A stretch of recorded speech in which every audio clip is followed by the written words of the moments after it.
Good evening. It's just past 6 o'clock. It's Saturday, the 22nd of February, and welcome to our evening news programme.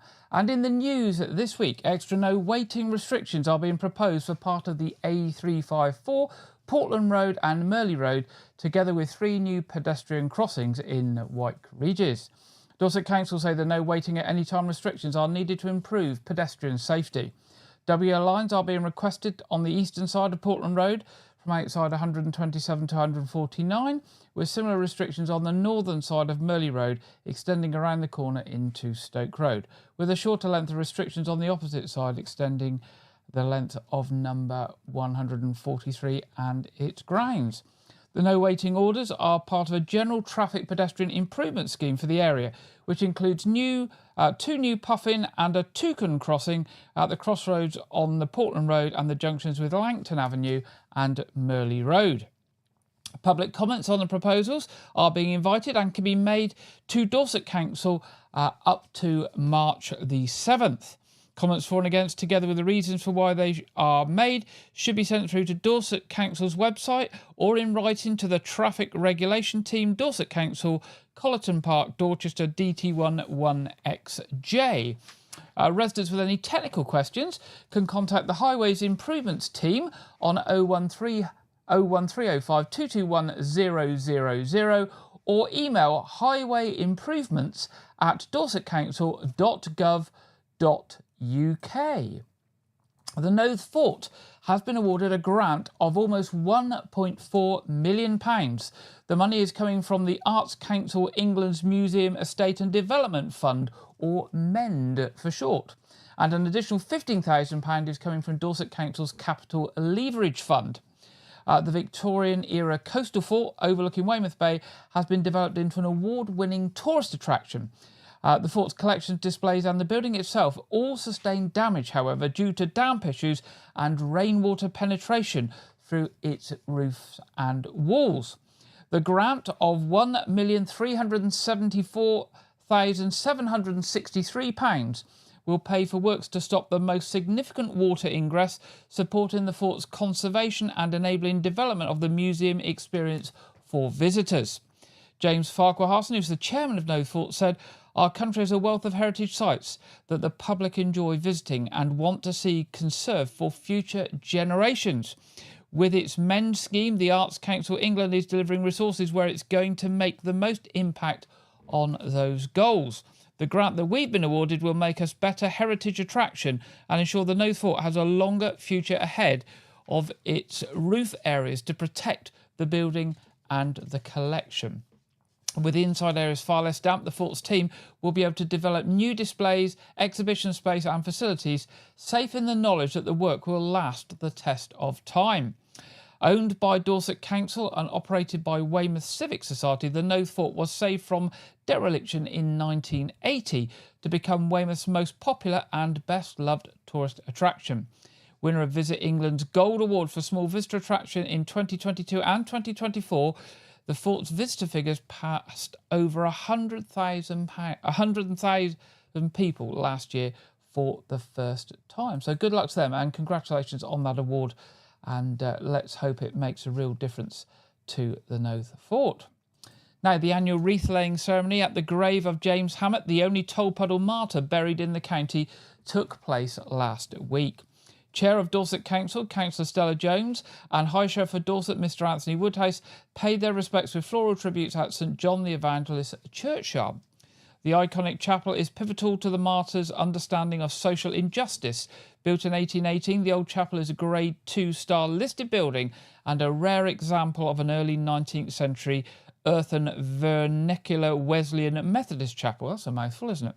Some of the men who later became known as the Tolpuddle Martyrs constructed this chapel. The chapel's modest architectural features reflect the social history of the labouring people through the ages. It marks the origin of one of the most extraordinary social protests and parliamentary contentions in British history. From this small dot on the Dorset landscape, a massive controversy erupted over the rights of the labouring poor and their claims for just wages, religious independence and legal protection. The Tolpuddle Old Chapel Trust, formed in 2014, aims to preserve the martyr's legacy by renovating the chapel. With generous support from Dorset Council, the National Heritage Lottery Fund, Historic England and 11 charitable funding bodies, the renovation and extension was completed on the 1st of September 2023. Today, Tolpuddle Old Chapel stands as a local and national asset, offering a rich programme of heritage-related activities that serve both local needs and visitor interests. Now, Dorset Museum and Art Gallery has the opportunity to acquire a silver whistle dated around 1500 to 1700, likely to be used by a bosun or a falconer. The item was found in Wootton Fitzpaine and is currently going through the treasure process. The object has been valued at £500, with £250 having already been raised with thanks to the V&A Purchase Fund. That's the Victoria and Albert Purchase Fund.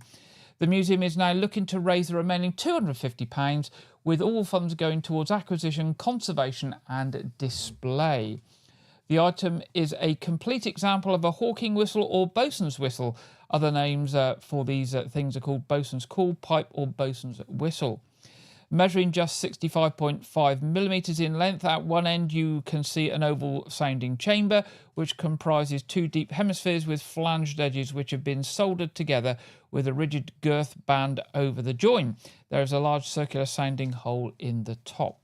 Whistles like this one were often worn as jewellery sewn into the owner's garments.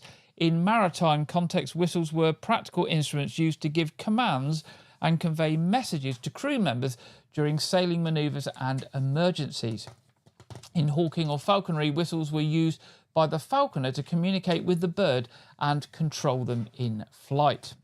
Now, whistles of this kind from the medieval and Tudor period are very rare, and at this time the type of object is not well represented in the Dorset Museum and Art Gallery collection. Now, if you'd like to contribute to this appeal, you can donate at cafdonate.cafonline.org/27831, or you can send a cheque payable to Dorset Natural History and Archaeological Society to the museum. Donors should use the reference hawking whistle when making a donation. For further information about this, you can go to the Dorset Museum website at dorsetmuseum.org/medieval-silver-whistle. So that's dorsetmuseum.org/medieval-silver-whistle. There is now more help than ever for Dorset residents to get online, with 50 volunteer digital champions working across the county. The newest champions for Shaftesbury, excuse me, Chris Robinson and Lorena Sutherland now mean Dorset Council has recruited its largest number of active digital champions. From Shaftesbury to Portland and from Ferndown to Lyme Regis, the council has volunteered digital champions covering most corners of Dorset. They hold face-to-face sessions in libraries and community centres for anyone who has a technical problem or needs help with a digital device or getting online. As well as Chris and Lorena, there are 48 other volunteer digital champions who are dedicated, friendly and patient. They can help with a whole range of digital issues, such as setting up a new device, online shopping and banking, using apps, accessing public services and how to save money and stay safe online. People can find out where their nearest digital champion session is by calling the council's digital hotline on 01305 221 048. That's 01305 221 048. And now, staying with things digital, a new online tool has been launched to provide Dorset Council residents with a clearer idea of how long they may need to wait for a social housing property. The Social Housing Wait Time Calculator has been designed to give people an idea of the length of time they may be waiting to secure a social housing property in a particular area based on current housing data, all at the click of a button. Housing remains in high demand across a largely rural area, with over 6,000 people currently on the housing register. Like many local authorities, the demand for housing in Dorset outweighs the supply. And although the council are offering homes to nearly 900 households last year, with an average of 73 per month, the wait for a home can be a lengthy one. The council has worked with residents, councillors and frontline officers to test the tool, which can be found on the housing section of the Dorset Council website. And it's quite easy to find. It's dorsetcouncil.gov.uk/housing-wait-times. Or if you just go to Google and search for Dorset Council housing wait times, you will get to the website and you just put a few bits of basic information in and it tells you what the likely wait for social housing is. Now, Cabinet Lead for Housing and Health, Councillor Jill Taylor, said, "We have developed this basic calculator to give people an idea of what housing is available in parishes across the Dorset Council area in just a few clicks, which can be accessed at any time of the day or night. Hopefully the website will help residents to understand how long it can take to be allocated a social housing property in their desired area, allowing them to make choices about their housing options. The website is in addition to the service provided by the council's housing officers, who can discuss individual cases and queries about the housing register. And you can get in touch with the housing officers on 01305 221 000. That's 01305 221 000. And a quick look at the housing calculator earlier today showed that in different parts of Dorset, the waiting time is different. And I think some of the worst cases were 6 years, down to some areas where there's only 5 or 6 months wait.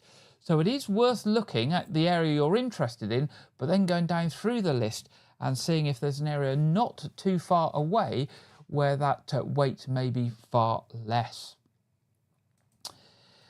Monday the 24th of February marks the 3rd anniversary of Russia's invasion of Ukraine, and obviously we're hearing lots about this in the news at the moment. Since Vladimir Putin's forces began the war in 2022, millions have fled the country, with over 1,000 Ukrainians now living in Dorset. Dorset Council will be flying the Ukrainian flag out to County Hall in Dorset to show our continued support and solidarity. For many of the refugees, the challenges they face on arriving in the UK have shifted from immediate need for accommodation, navigating the benefit systems, to more long-term solutions such as stable employment and self-employment, pursuing training and qualifications, as well as more permanent housing options. Layla, a refugee in Dorset, left Ukraine as the war progressed and it became too dangerous to stay. She says, "When I first arrived in the UK, I lived with a sponsor as part of a family. I later managed to secure a private rented accommodation in Dorset, which I love. I was a teacher in Ukraine, but I initially struggled to find suitable employment in Dorset, but eventually found a job I am passionate about. With training and support from my employer, my English has improved, and I've even started learning other languages. I plan to apply for the Ukraine Permission Extension Scheme and hope for a visa extension to continue my employment. Of course, I miss my family and friends back home, but thankfully I've found some friends in a local church group that has given me invaluable support and motivation." Dorset Council's Ukraine response team are there for both hosts and refugees, ensuring the transition is as smooth as possible for all concerned. If you're interested in hosting somebody from Ukraine, please register your interest or find out more on the Dorset Council website, or drop an email to the team at County Hall, ukraineresponse@dorsetcouncil.gov.uk. That's ukraineresponse@dorsetcouncil.gov.uk, or give them a call on 01305 221 000. Now, this week's appeals from Dorset Police. Officers from Dorset Police are appealing for anyone with information to come forward after a member of staff was assaulted outside a shop in Weymouth. At around 10:30 a.m. on Thursday the 30th of January, a man entered Food Warehouse in Jubilee Close and left the shop without paying for some items. The suspect was challenged by a member of staff, but he continued to walk away out of the shop. The staff member followed the man outside, and when they were between Matalan and Tapi carpets and floors, the offender punched the victim in the face. The suspect is described as a white man wearing a beige or light brown hat with headphones over the top, a blue coat, and was carrying a black rucksack. Police officers are also appealing for witnesses or anyone with information to come forward, including relevant dashcam footage, following a serious injury road traffic collision in Weymouth. Dorset Police received a report at 11:30 a.m. on Monday the 10th of February of a road traffic collision involving a Ford Cougar and a pedestrian on East Street in Chickerell. Officers attended alongside the ambulance service, and a pedestrian, a man aged in his 80s, was taken to hospital with injuries reported to be serious but not life-threatening. Police Constable Georgia Heddich of Dorset Police said, "We are carrying out inquiries into this collision to establish the full circumstances, and I would urge any witnesses who have not already spoken to the police to please make contact with us. I understand a bus was passing by at the time, so there may have been passengers on board who saw what happened."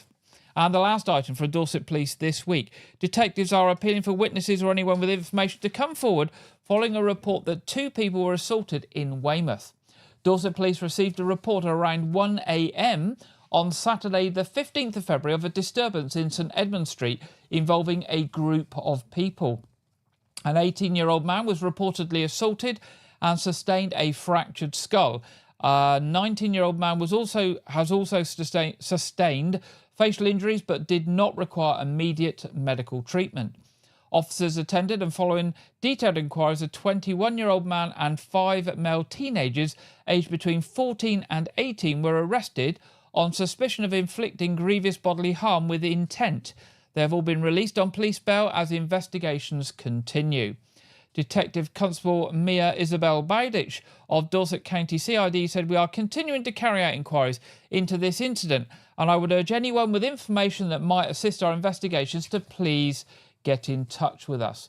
And as ever, to get in touch with Dorset Police about these 3 incidents or any other incidents you are aware of, you can give them a call on 101, that's the non-emergency number, or if you wish to give information anonymously, you can do this through the Crime Stoppers charity on 0800 555 111. Now, thanks to a partnership between Weymouth Town Council and Dorset Council, event organisers in Weymouth are being invited to apply for free parking in 2025 to support their event. This year, 4 dates are available for local organisations to use selected Dorset Council-operated car parks in Weymouth free of charge for events that will encourage both residents and visitors to enjoy a day out in the town. An online survey is now open for local Weymouth-based charities and organisations to request which car parks they would like to use for free. The survey runs until 12 p.m. on Monday the 3rd of March. And alternatively, you can email Weymouth Town Council at events@weymouthtowncouncil.gov.uk to request a form. The survey will be available through the Weymouth Town Council website at weymouthtowncouncil.gov.uk. Once those forms are in, applications will be considered by Weymouth Town Council's Environment and Services Committee later in March before the successful organisations are announced. Now, a large-scale training exercise took place at Poole Port to test the response of emergency services to a major terrorism incident. The exercise took place on Thursday the 30th of January and Friday the 31st of January and involved Dorset Police, Dorset and Wilts Fire and Rescue, South Western Ambulance Service, Hampshire and Isle of Wight Fire and Rescue Service and Devon and Somerset Fire and Rescue Service, supported by voluntary agencies and educational establishments. The exercise was not in relation to any specific threat and was carried out to test and enhance the skills of first responders and communications between them when managing a major incident. The events began with a virtual exercise, testing the response of the Force Command Centre, transitioning into a live exercise with Poole Port allowing all agencies to exercise their emergency plans and joint working. Superintendent Stu Pittman of Dorset Police said extensive planning was put into this exercise involving colleagues from all agencies, and I want to recognise the hard work that enabled this to be a really valuable learning tool for everyone involved. A major incident is often extremely fast-paced and complex, and thankfully not something we regularly experience in Dorset. So replicating an incident of this scale provides an incredibly invaluable opportunity for everyone to take their plans and test them in a real-life scenario. Now, films will once again be shown on the big screen in Weymouth, less than 2 months after the town's cinema closed. A mixture of classic films and new releases will be shown at Weymouth Pavilion after a big screen was installed. The theatre screened its first film this week, and lots of other films are planned, and we'll mention those when we get to our events guide, which was voted on by Weymouth residents. And it was the classic 80s movie Dirty Dancing, starring Patrick Swayze and Jennifer Grey. Movie tickets for all the movies at Weymouth Pavilion are to be £5. The Pavilion plan to showcase both beloved classics and the latest releases, promising an exciting cinematic experience for moviegoers. In preparation for the new film screening, the venue has installed a massive 11-metre screen in the auditorium. And if you want to keep up to date with Weymouth Pavilion screenings, pop along to either their website or their Facebook page, basically facebook.com/Weymouth Pavilion. And that's the end of our headlines tonight. It's now time in tonight's programme to go over to Andrew Wright for this week's film review and preview.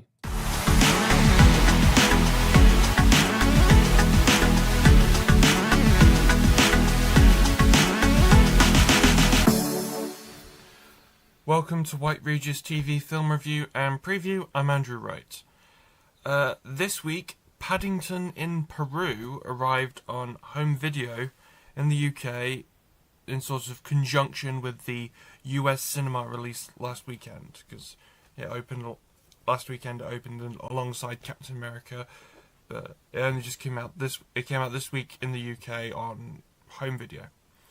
This is the third film in the Paddington in Peru is the third film in the Paddington franchise, and stars Hugh Bonneville, Emily Mortimer, Olivia Colman, Antonio Banderas, and Ben Whishaw.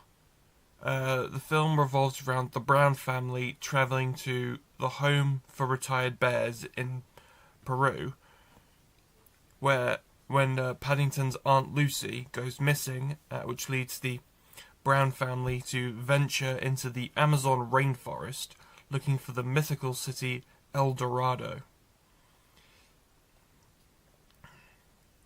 So, I watched the film for the first time this week.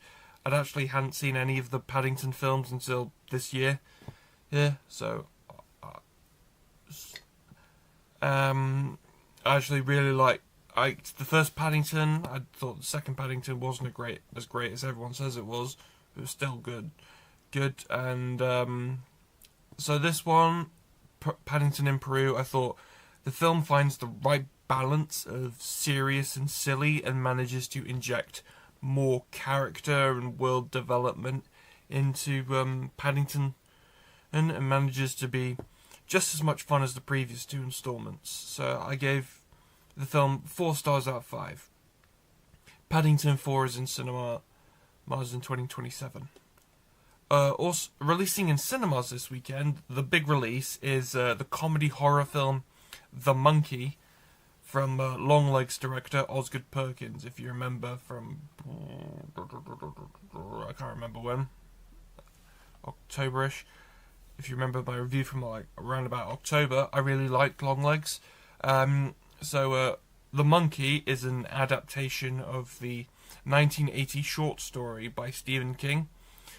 The film stars Theo James and Tatiana Maslany, and revolves around twin brothers who find a vintage toy monkey, but find themselves surrounded by horrifying and inexplicable deaths over the years.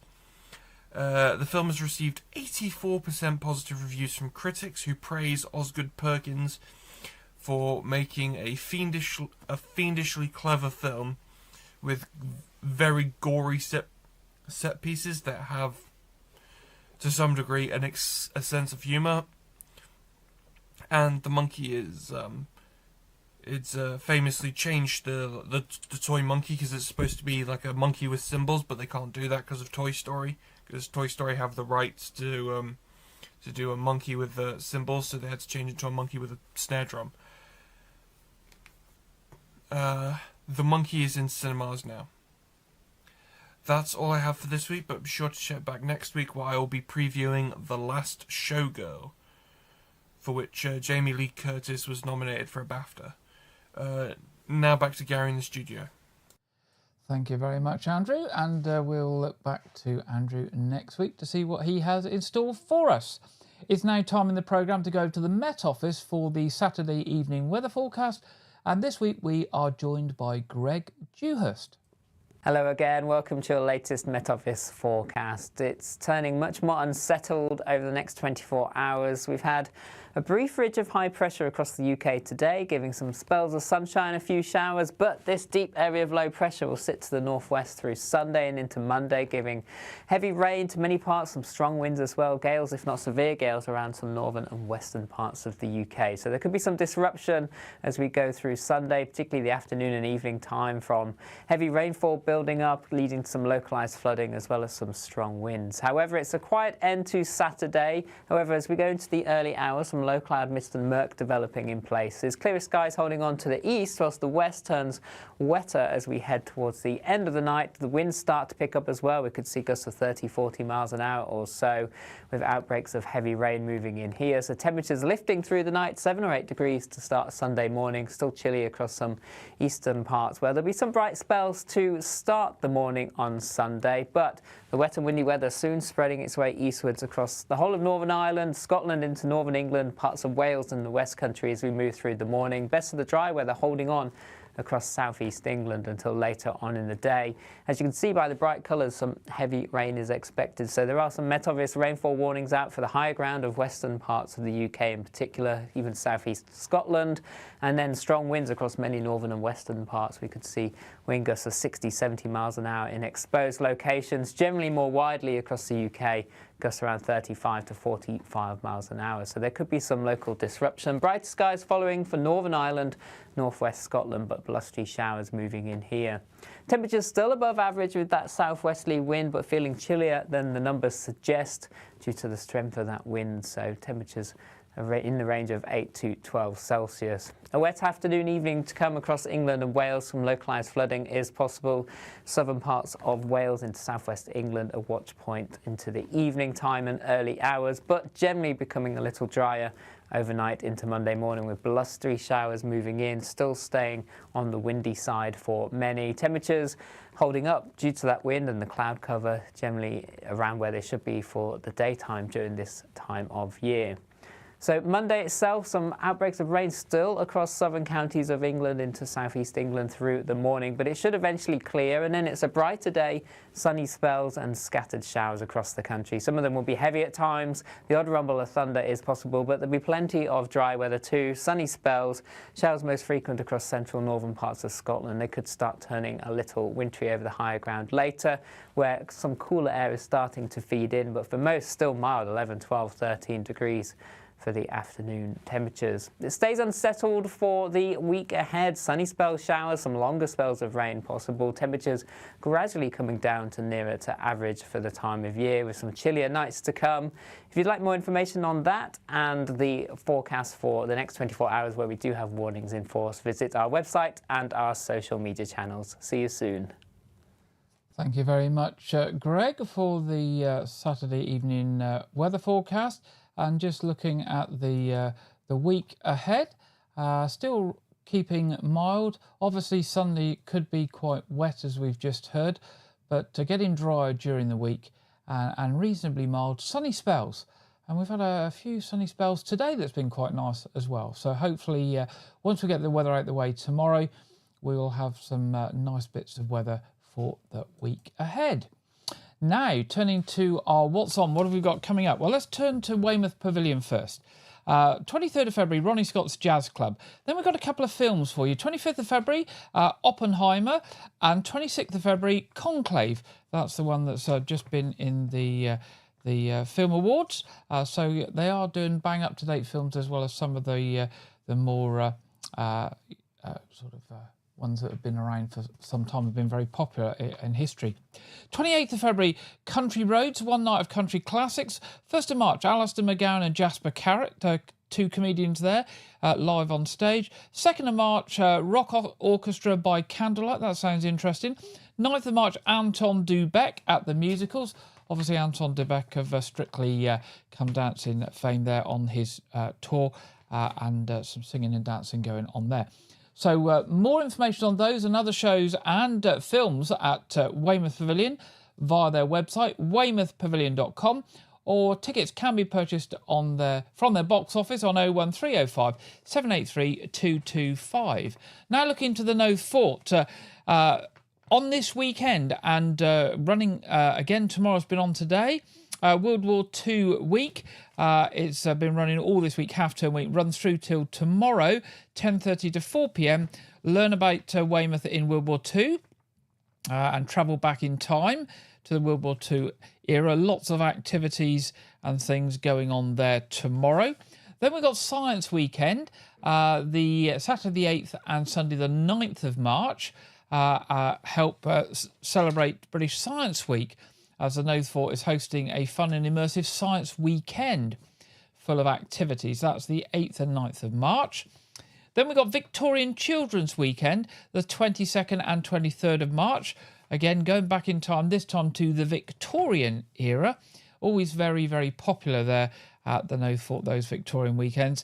And also on Saturday the 22nd of March, they've got their Hidden Secrets of the Cold War Bunker, where they open up the Cold War bunker and do special tours of that and learn about the things that were in place during the Cold War, when the bunker right underneath the Knowth Fort there was a very important local resource for the local authority in if things got bad and nuclear bombs were dropped and etc. So do look at those and more activities coming up on the Knowth Fort website, knowthfort.org.uk. They've obviously got stuff going through the rest of the summer period as well. Bit too early for us to share those with you, but if you're planning ahead, that is already on the Knowth Fort website. Now looking to Arts Reach, 27th of February, Music for Cows at Shipton Gorge. 8th of March, The Ghost of a Smile at Powerstock Hut. 19th of March, Pot Liquor at Royal Manor Theatre on Portland. 22nd of March, the Bookshop Band at Burton Bradstock Village Hall. Those are just some of the ones in sort of South and West Dorset near us. But there are lots and lots of Arts Reach events, shows and workshops throughout Dorset. And you can find out more and see some sort of videos and examples of stuff on their website and book tickets at artsreach.co.uk. Now, if you enjoy local talks of interest, if you want to find out more about the history of the Court Elite on Portland, there's a talk on Thursday the 27th of February at 2:30 p.m. at the C2000 Hall at the Straits, Eastern Portland. The talk's going to be given by Jerry Hind, who is the Crown local agent and bailiff for Portland. Tickets are £3 for Friends of Portland Museum members.